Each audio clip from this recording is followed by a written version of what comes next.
Hey everyone, welcome to another video. Today we're going to talk about issue number 1 of Psylocke, written by Alyssa Wong, and art by Vincenzo Carratù. But before we dive into the story, I want to ask you a favor. If you enjoyed this video, please leave a like and a comment to help the channel grow. So with that said, this issue opens at the factory with the whole team waiting for Psylocke to show up to their briefing. So as they waited, Kwannon was just fed up with the whole situation, because from his point of view, Psylocke was wasting everyone's time. And considering the briefing was supposed to start a half hour ago, his disdain just kept rising until the woman in question walked right in. And upon her arrival, Psylocke immediately apologized for her lateness and blamed it on her flight from Palmdale, due to it almost being canceled because of a blizzard. Now this right here was the last thing Kwannon wanted to hear because, for the life of him, he had no idea why she was even there to begin with. And right when he asked that question, we flash back right to the event in question, and the first thing we see is Psylocke speedrunning through a group of suited individuals like nothing. So as our hero effortlessly maneuvers herself through the air, one by one, each enemy fell as more rushed in to take the fallen spot. But just like those who came before, Psylocke's ninja skills were way too much for them to handle. And let me just say, the way they depict Psylocke's skills was right on the money. So with everyone defeated, the deadly mutant assassin approached a young girl tied in a corner, and with a swipe of her blade, Psylocke cut her loose and helped her up. And as the girl rose to her feet, the once hostage was confused that a mutant was rescuing her, because according to Psylocke, her father hired her to save her. But to the best of the girl's knowledge, her father's whole political career was based on hating mutants. Which is a typical case of politicians saying one thing and then doing another if it benefits themselves. But anyway, with that out of the way, additional reinforcements arrived on the scene, which caused panic to grip the girl. Now this was something Psylocke couldn't have let happen in a situation like this, so with another swipe of her Psy powers, Psylocke knocked the girl out cold. And just like before, Psylocke was back to doing what she needed to do and rushed back into the fray, but this time, the girl was on her shoulder. Now one thing about Psylocke's Psy blades is that it doesn't necessarily have to kill her opponents, it could also be used to knock people out and erase people's memories. With that explained, and everyone defeated, Psylocke took the former hostage home and left her for her father to find. And as intended, when the father asked what happened to her, the daughter replied by saying she didn't remember. Now with Psylocke's adventure in Palmdale explained, we then jump back to the current day to the moment after Kwannon asked her what she was doing, and despite all she did, Psylocke just responded by saying nothing. Following that, Cyclops just went on with the briefing and explained that he received word of potential 3K activity in Columbus, Ohio, because apparently, more adult mutants suddenly activated their X genes. So it would be in their best interest to handle this situation quickly. As everyone prepared to leave, Cyclops pulled Psylocke aside and told her that she was not coming to this operation because he was benching her. And as you may have guessed, Psylocke did not like this at all, but Cyclops stood firm and stated that he was putting her on mandatory vacation leave.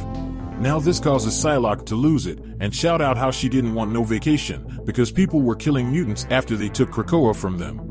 And to make things worse, those same people will never stop until all mutants are eradicated from their planet and every other.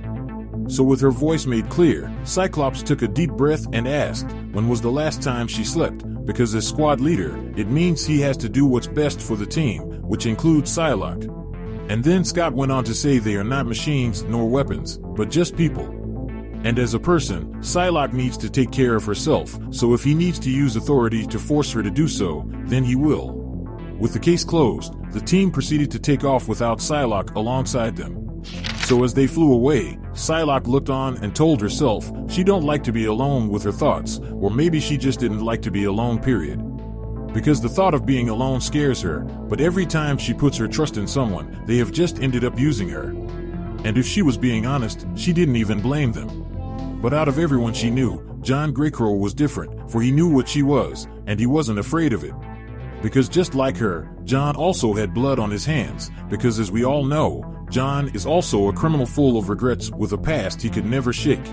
So he understood her on a level no one else could, and he accepted her without asking for anything in return. So with nowhere to turn, Psylocke made her way to his cabin and asked if she could enter. And after some time, we fast forward a bit to both John and Psylocke fast asleep. And due to Psylocke's past, she was plagued by nightmares that caused Psylocke to wake up and nearly attack him with one of her Psy blades. And just before she landed her blow, her eyes opened up and panic flooded her heart because of what she was about to do.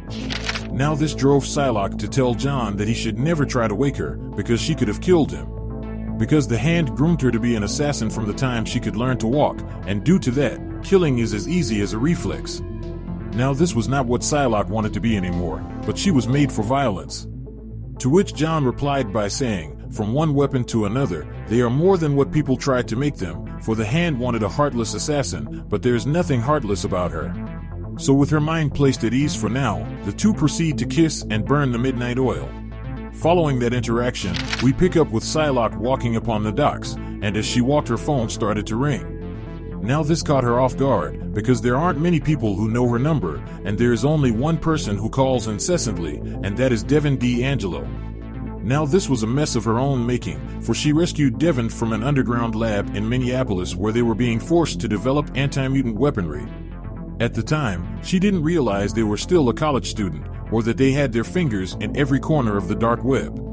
And apparently, they imprinted on her, because Psylocke has been getting packages from gadgets that were tailored to work with her psychic powers. Because she never gave them an address or even her phone number, but at this point, Psylocke had to learn to accept it. So with that said, Devin went on to tell Psylocke, sorry for potentially calling at a bad time. And then Devin went on to ask Psylocke about her trip to Palmdale, because Devin received the wire transfer from Mila's dad, so Devin figured that the mission went well. And after a little small talk, Devin then went on to say that they received a new lead for her. An anonymous tipster alerted Devin to a party hosted by AIM. Apparently, they've developed a new variant of mutant growth hormone. No one is sure what it does, but it's supposed to be even deadlier. This leads to an important question, and that is where are they getting their ingredients from to make it? So with the information given, Psylocke immediately asked for the coordinates for the party. With that data in hand, we then fast forward to Phoenix, Arizona, to Psylocke dressed up with a mask on her face, handing her identification card to the AIM soldier at the door. And with a small release of her power, she was able to trick the guard at the door with a voucher. Once inside, Psylocke continues to communicate with Devin about the new tech she gave her to amplify her psychic thought projection over a longer distance. Because with this new tech, all Psylocke had to do was just touch the guard's hand to manipulate his mind. Following that, Devin went on to tell Psylocke that the ballroom has 4 fire exits, each of which is heavily guarded by mercenaries. And there are 241 affluent guests on the list, most of whom are in attendance. And to make it worse, they even have a pair of state senators doing lines in the 3rd floor bathroom with the entire C-suite of an oil company. And as for AIM officers themselves, Devin hasn't seen any of them. Now Devin did point out that there is another room under the stage, but none of the security cameras cover it. So as Psylocke continued to move, she just casually read everyone's mind, and let's just say these people are only out for themselves. But anyway, on the next page, the AIM officers in question appeared on stage and welcomed everyone for coming to celebrate their innovation in mutant growth hormone technology. So as Psylocke watched, she noticed that AIM hired Donald Pierce and Skullbuster as security. Now with the Reavers on the scene, the AIM officer went on to say, now I'm sure you are all familiar with the fast-acting pills and injections that offer a quick burst of mutant powers, but the effects wear off just as quickly. And then the officer went on to say that their new innovation is a slow-release microderm needle patch, and all the user has to do is simply apply it regularly to their skin to introduce a highly concentrated steady dose of MGH into their body. Basically making a mutant in a patch that AIM was planning on auctioning off. And just like that, 5 young mutant kids emerged from under the stage frightened. Because according to the AIM officer, these 5 mutant kids who have just recently come into their powers were perfect ingredients for MGH extraction. So with this news revealed, Psylocke just lost it and had flashbacks of her own childhood, and she swore to herself that no other kid would undergo what she went through if she could help it.